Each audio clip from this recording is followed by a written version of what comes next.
અમદાવાદ જિલ્લાના ગ્રામ્ય વિસ્તારમાં મોડી રાત્રે પડેલા માવઠાથી ઊભા પાકને નુકસાન થયું। બાવડા, ધોળકા, સાણંદ, ધંધુકા, દસક્રોઈ તાલુકામાં લણણી કરેલા અને ઊભા પાકને નુકસાન થતાં ખેડૂતોના મોંમાં આવેલો કોળિયો છીનવાઈ ગયો। ખાસ કરી અને ખેતરમાં ડાંગરનો પાક તૈયાર થઈ ગયો અને ખેડૂતો ડાંગની લણણી પણ કરી રહ્યા હતા। જો કે ગત રાત્રે માવઠું પડતા ડાંગરના ઢગલા પણ વરસાદમાં પલળી જતા ખેડૂતોએ માથે હાથ દઈ અને રોવાનો વારો આવ્યો છે। તેમજ ખેડૂતો તાત્કાલિક ધોરણે સરકાર સર્વેનો આદેશ કરી અને યુદ્ધના ધોરણે વળતર ચૂકવે તેવી ખેડૂતો માંગ કરી રહ્યા છે। અમારી ડાંગર આ પલ્લી ગઈ છે અને ધોળકા તાલુકામાં કોઈ વેપારી કે એપીએમસીમાં કોઈ માર્કેટમાં ખરીદતા નથી, તો આનું અમને વળતર આપે અને સરકાર આનો યોગ્ય નિકાલ કરે। અને અમે ખૂબ જ દેવાદાર થઈ ગયા છીએ।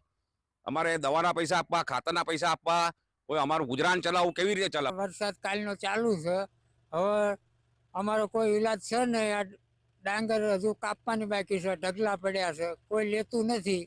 તો આના માટે સરકાર કંઈ સહાય કરે તો અમારું કંઈક કલ્યાણ થાય।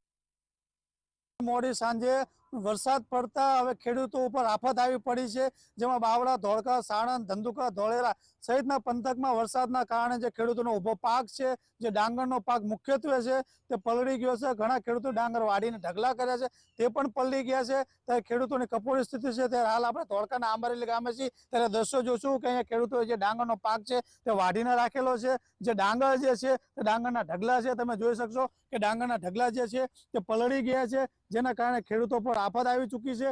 ખેડૂતોનું કહેવું છે કે ડાંગર પલળી ગઈ છે, માર્કેટમાં જવી છે તો વેપારીઓ લેતા નથી, જેના કારણે અમારે હવે શું કરવું? હજુ ડાંગર જે અમે વાવી હતી તેના જે ખાતર ને બિયારણ લીધેલું છે તેના પણ પૈસા ચૂકવવાના બાકી છે। અમારા મોંમાં આવેલો કોળિયો જે છે તે છીનવાઈ ગયો છે, જેના કારણે સરકાર તાત્કાલિક ધોરણે આનો સર્વે કરે અને વળતર આપે તેવી માંગ કરી રહ્યા છે। ત્યારે ખેડૂતોની અહીંયા હાલ કફોડી સ્થિતિ છે।